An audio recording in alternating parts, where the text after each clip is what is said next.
महाशिवरात्रि के साथ आज मनाया जा रहा है प्रदोष व्रत। जानिए पूजा का समय और विधि। आज महाशिवरात्रि और प्रदोष व्रत का शुभ संयोग बन रहा है। शुक्रवार के दिन पड़ने की वजह से इसे शुक्र प्रदोष व्रत के नाम से जाना जाता है। इस दिन भगवान शंकर और मां पार्वती की पूजा का विधान है।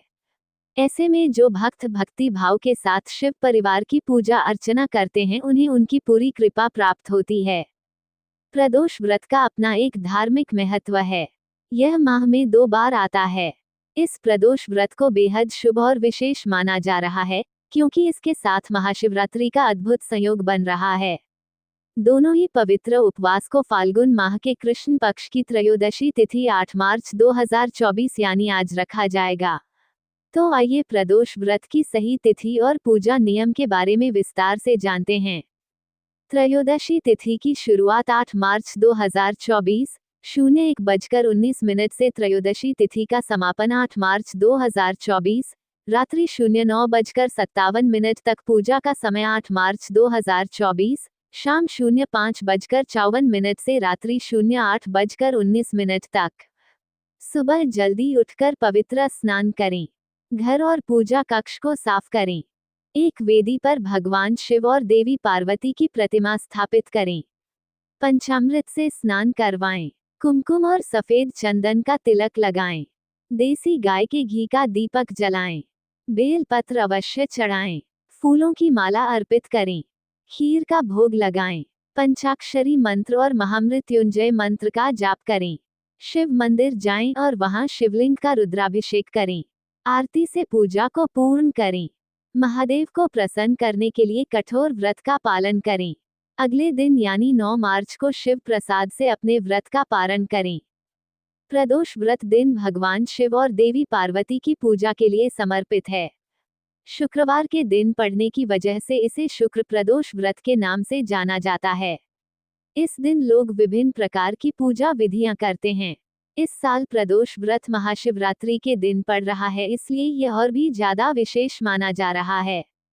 ऐसे में जो साधक कई प्रकार की मुश्किलों से जूझ रहे हैं, उन्हें इस दिन का उपवास जरूर रखना चाहिए।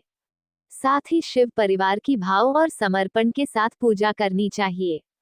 एक नगर में 3 मित्र रहते थे, राजकुमार, ब्राह्मण कुमार और तीसरा धनिक पुत्र।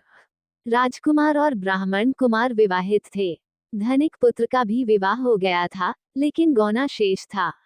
एक दिन तीनों मित्र स्त्रियों की चर्चा कर रहे थे। ब्राह्मण कुमार ने स्त्रियों की प्रशंसा करते हुए कहा, नारीहीन घर भूतों का डेरा होता है। धनिक पुत्र ने ये सुना तो तुरंत ही उसने अपनी पत्नी को लाने का निश्चय कर लिया।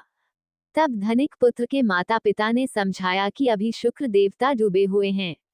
ऐसे में बहू बेटियों को उनके घर से विदा करवा लाना शुभ नहीं माना जाता, लेकिन धनिक पुत्र ने एक नहीं सुनी और ससुराल पहुंच गया। ससुराल में भी उसे मनाने की कोशिश की गई, लेकिन वो जिद पर अड़ा रहा और कन्या के माता पिता को उनकी विदाई करनी पड़ी। विदाई के बाद पति पत्नी शहर से निकले ही थे कि बैलगाड़ी का पहिया निकल गया और बैल की टांग टूट गई। दोनों को चोट लगी, लेकिन फिर भी वो चलते रहे। कुछ दूर जाने पर उनका पाला डाकुओं से पड़ा, जो उनका धन लूटकर ले गए। दोनों घर पहुंचे। वहां धनिक पुत्र को सांप ने डंस लिया। उसके पिता ने वैद्य को बुलाया तो वैद्य ने बताया कि वो 3 दिन में मर जाएगा। जब ब्राह्मण कुमार को ये खबर मिली तो वो धनिक पुत्र के घर पहुंचा और उसके माता पिता को शुक्र प्रदोष व्रत करने की सलाह दी और कहा कि इसे पत्नी सहित वापस ससुराल भेज दें। धनिक ने ब्राह्मण कुमार की बात मानी और ससुराल पहुंच गया, जहां उसकी हालत ठीक होती गई, यानी शुक्र प्रदोष के महात्म्य से सभी घोर कष्ट दूर हो गए। इस दिन कथा सुने अथवा सुनाए तथा कथा समाप्ति के बाद हवन सामग्री मिलाकर 11 या 21 या 108 बार ओम ह्रीं क्लीं नमः शिवाय स्वाहा मंत्र से आहुति दें। उसके बाद शिवजी की आरती तथा प्रसाद वितरित करें। उसके बाद भोजन करें। कहा जाता है कि शुक्रवार को प्रदोष व्रत सौभाग्य और दाम्पत्य जीवन में सुख समृद्धि भर देता है। यही कारण है कि आज के प्रदोष व्रत का काफी खास माना जा रहा है। शुक्रवार के दिन पड़ने वाले इस प्रदोष व्रत से सुख समृद्धि मिलती है।